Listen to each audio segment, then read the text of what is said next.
In 2019, Trey Sanders was coming out of high school, ranked as the second best running back and the 14th best player in the country. Now in 2023, he is going into his fourth collegiate season with TCU after transferring there at the conclusion of this past season.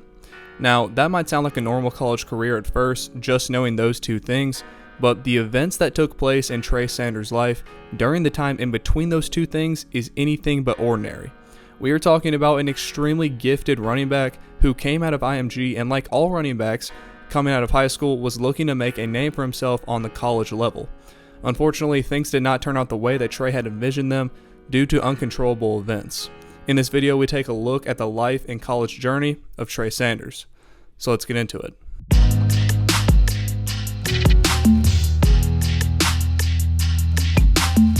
So like I mentioned, Trey came out of IMG, so even before college, he had already made a name for himself.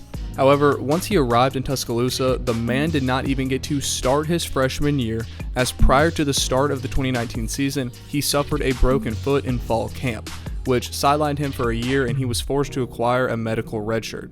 So he was basically just rehabbing that foot all offseason and was focused on his 2020 campaign. In that 2020 season, he found himself in a pretty crowded running back room with guys like Najee Harris, Brian Robinson, Jace McClellan, and Roydell Williams. He not only found himself in a really talented running back room, but also a really talented team. Not just a talented team, but arguably, the greatest college team ever. I think it's worth it to just go over what all this 2020 Alabama team accomplished, so let's look at that real quick.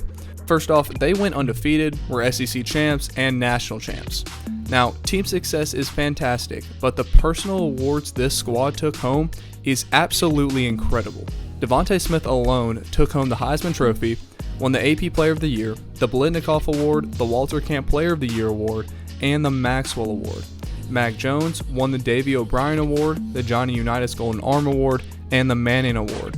And if you thought having the best quarterback and the best receiver in the country on one team was already too unstoppable, they also had the best running back in the country, since Najee Harris took home the Doak Walker Running Back Award that year as well.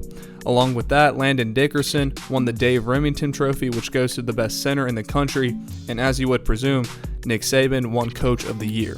So just to recap, on one team, in one season, Alabama won the SEC Championship, the national title, the Heisman Trophy, the AP Player of the Year, the Walter Camp Player of the Year, the Maxwell Award, the Biletnikoff, the Davey O'Brien, the Johnny Unitas, the Manning, the Doak Walker, and the Remington Trophy, and Coach of the Year.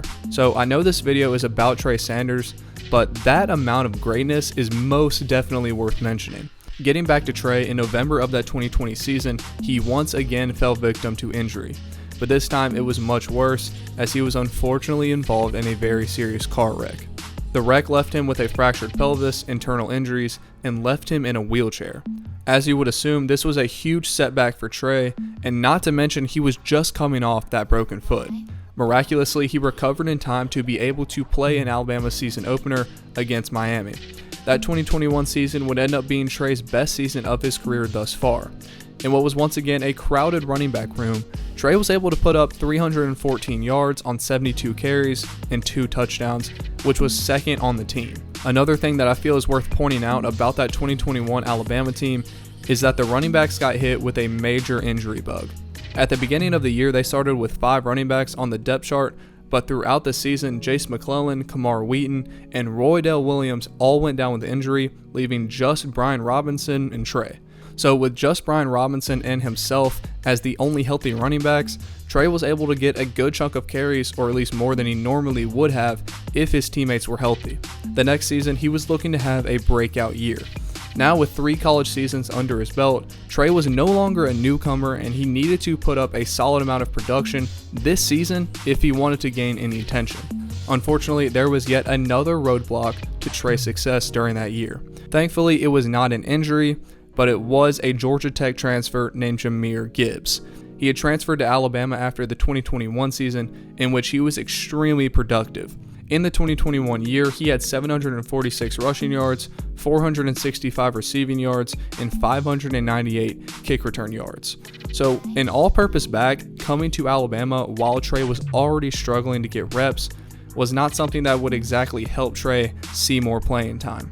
In the 2022 season, he would only get 14 carries and had 80 yards and 1 touchdown.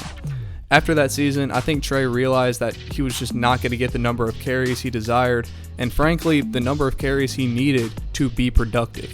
So with 2 years of eligibility remaining, he has decided to play out his college days at TCU, and I really hope that he's able to show out and show people what he's capable of.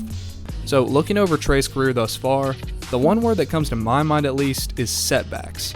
Obviously, every college player goes through their trials of setbacks and roadblocks to their success, but I think Trey has a special case here.